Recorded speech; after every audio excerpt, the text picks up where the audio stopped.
because if they're not using it, it can run it and be done with it. Okay. Then I like to see if it mounts. That way, okay, it worked in the public store. Let me move on to the private store. It wouldn't run on the public or private until I made a few tweaks, and I have to go look at my notes and see what that was. But I got it to run, and it ran and ran and ran and ran. But after it ran, it still couldn't mount. It says it completed successfully, found errors, repaired them. Everything should be peachy, according to the message. Nope, doesn't work. So now I go and do a defrag on it, which is what you have to do sometimes anyway, to compact the database, reclaim some space. Sure. So I run a defrag on it. That runs and runs and runs. Comes back, completes successfully. Great. Doesn't mount. So now I'm back to what's going on. This is not mounting. Then I remember one thing I forgot to do. The log files. Exchange log files. With the private and public stores, you got some log files in there. I think like E00 log or something like that. Okay. And you have to purge them? Yeah. So I'm thinking, well, let me just go. Let me check these log files. Because you can go look in the event viewer for clues of what's going on. It kept referring to log files. I thought, oh, wait a minute. I need to get rid of those. I don't delete anything. I went in there, created a folder called backup, moved all the Exchange log files to the backup folder, restart Exchange services, databases mount. Yay. All right, so Now, of course, the log files are there in case it wants to replay the log files if there's any messages in there. But in this case, log files are corrupted, just like everything else was corrupted. So they may have lost a little bit of mail, but they didn't notice. okay, so what's the time span by the time you got the server up where you could log in to the point where you were able to mount the mailbox stores? Well, we could log into the server. It was around, we got it at 10:30 at our office. No, we got it back at our office around 11:30 noon. Okay. We were able to log back into it by 3. Then we ran a backup. When I left the office at 5:30, the backup was still running. So I couldn't do anything. I didn't do anything else that night. The next morning is when I started messing with Exchange. And that I got done with around 3:30, 4 o'clock in the afternoon. Okay. So they were without their server for the better part of 2 days. Okay. But it's back up and running. They didn't lose any data. I sent the hard drive out. Now, of course, after Exchange mounts as well, do a backup Of course. with Exchange. Now, I brought it back out there, and I just ran the backup that night because it was almost time for them to leave anyway. So I just, as soon as it was set up at their office, I just went in and said, run the backup now. This must have been a special occasion to get the private Matt Rainey session. Hello, Matt Rainey from Podnutz Pro? Yeah, it's me. I didn't actually go out there. Oh, okay. I thought you did because you said that you took it out there. I'm sorry. One of the guys brought it out there. Oh, okay. With my time diverted for this for a long time, then I was getting other stuff backed up. So I had to divert my attention elsewhere. Gotcha. But I mean, this was a lot of steps. Now, this doesn't happen often, of course. I mean, some people don't want to do server support because they don't know how to get server back up. Mm-hmm. And of course, nobody knows everything. I had the eyes of a few of the techs with me working on this. We could all look at it and put 6 eyeballs on it instead of 2, and we all kind of work together.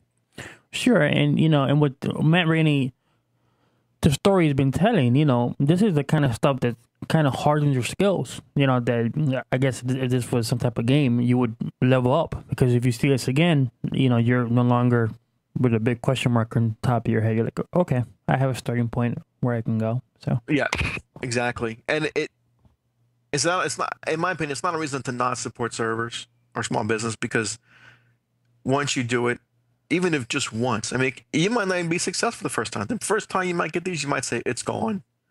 I'm just going to reinstall. Mm-hmm. But I wouldn't give up that fast on anything, especially if you already consider a lost cause. Why not try and work on it more to get it back Sure. up and running? Now, if the client says, I don't care, I just want to reformat the data's lost, it's not that important, then of course, then just do what the Oh client yeah, if they wants. do that, yeah. So like, that's not important. We don't need to sell you a new backup drive, because it's not important. Yeah, but Let's just not worry about it. but the fact that you brought the server back to life is pretty neat. Pretty neat. So a lot of different things. I mean, you had to deal with RAID arrays, um, Exchange database corruption. This had it all in a day and a half. Now, of course, we took the opportunity to give them a quote for a new server, and they jumped all over that. Of course. Of course.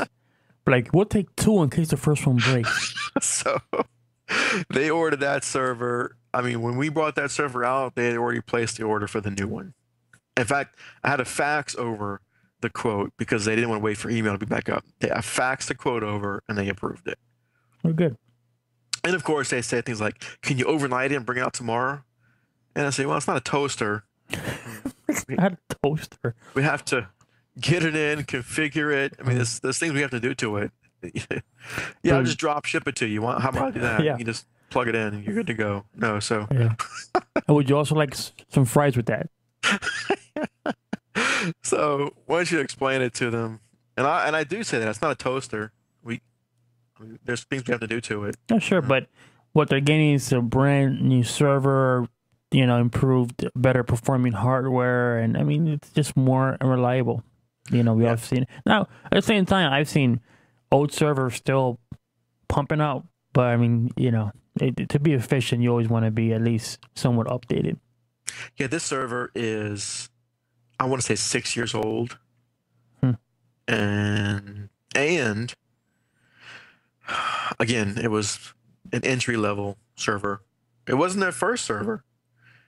It was probably their second server, but they still were budget oriented, I'll say. This server, they weren't so budget oriented. They got a pretty nice server this time. I'm actually prepping that right now on the bench, getting ready to bring that out there.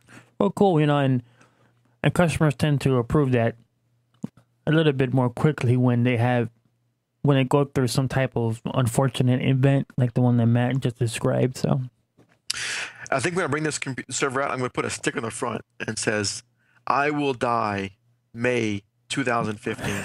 Just leave it on there, like real big on the front. Just a reminder whenever they walk by, they can see it. Yeah. Like, oh my God, it's May 5th, 2018.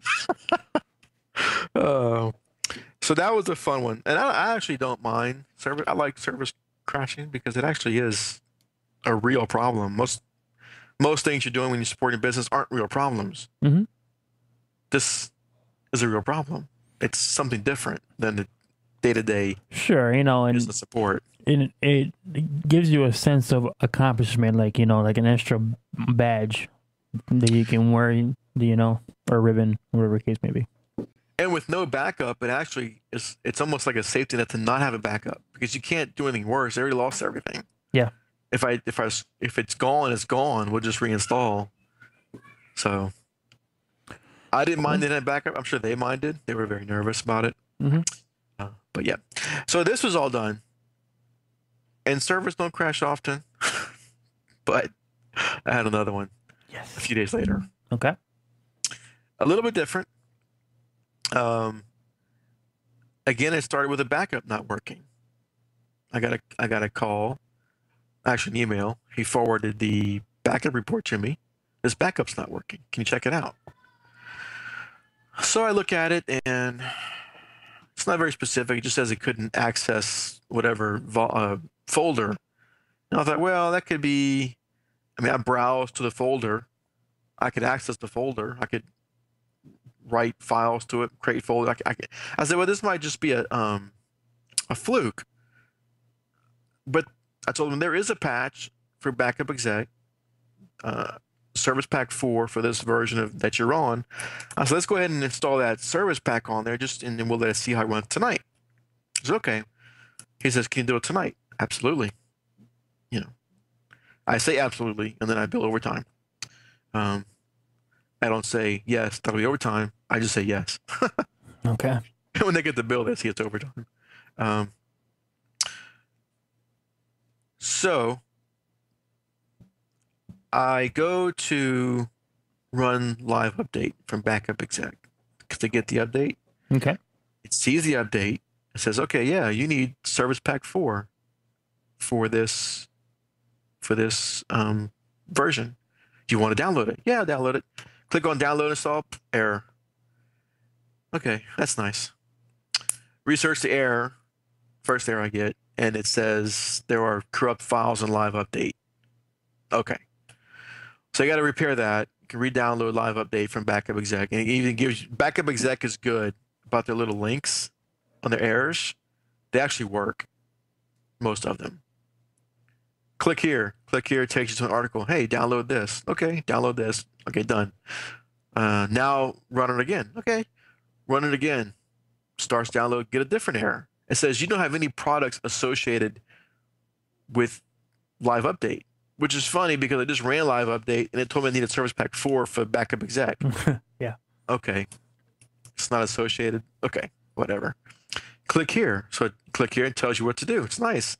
I got to run this command to reassociate backup exec with live update. Okay, done it, done. And it says it wants to reboot it. Okay, reboot. I think this is like 6 o'clock at night now. I started about 5:30, maybe it's 6:30. Reboot. Now I'm logged into the terminal server first. So you have a terminal server, and then I RDP into the main server. I like to do that if I'm going to be rebooting a server, because from the terminal server, I'll start pinging the main server just to see when it comes back up to know when I can log back in.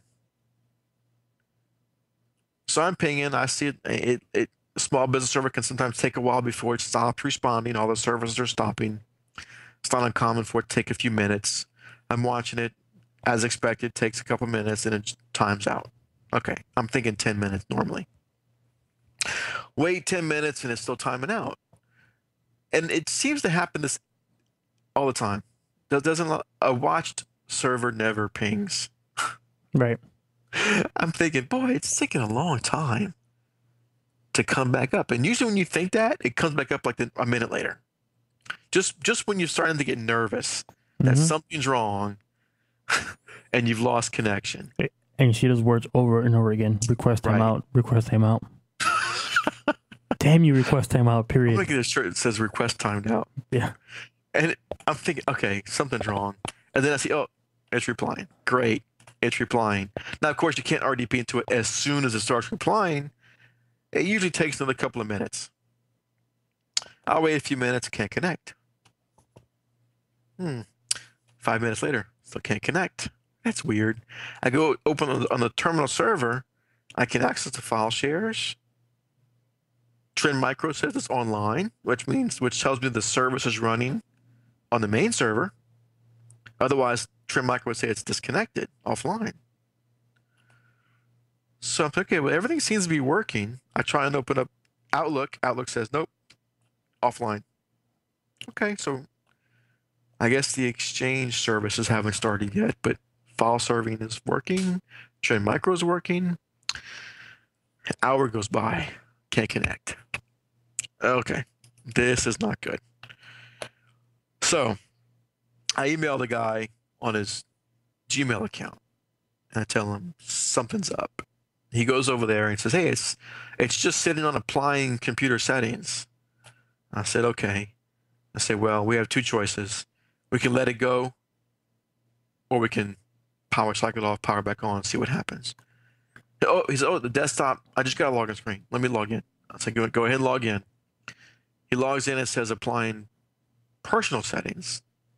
And he says it. I said, look, I'll try and log in a little while. You know, you don't need to wait there. 10 o'clock at night, I still can't log in. And you can't even ping it. It's pinging. Okay. File shares work, but I can't ping it. Outlook is still not responding. I said, okay, so I guess I'm going there first thing in the morning because it's something's wrong. Now, would you have tried to reboot it? Well, If you got a login screen, I would. And he didn't get anything about. I said, did anything pop up about services failing to start? He said no. Usually you'll get that.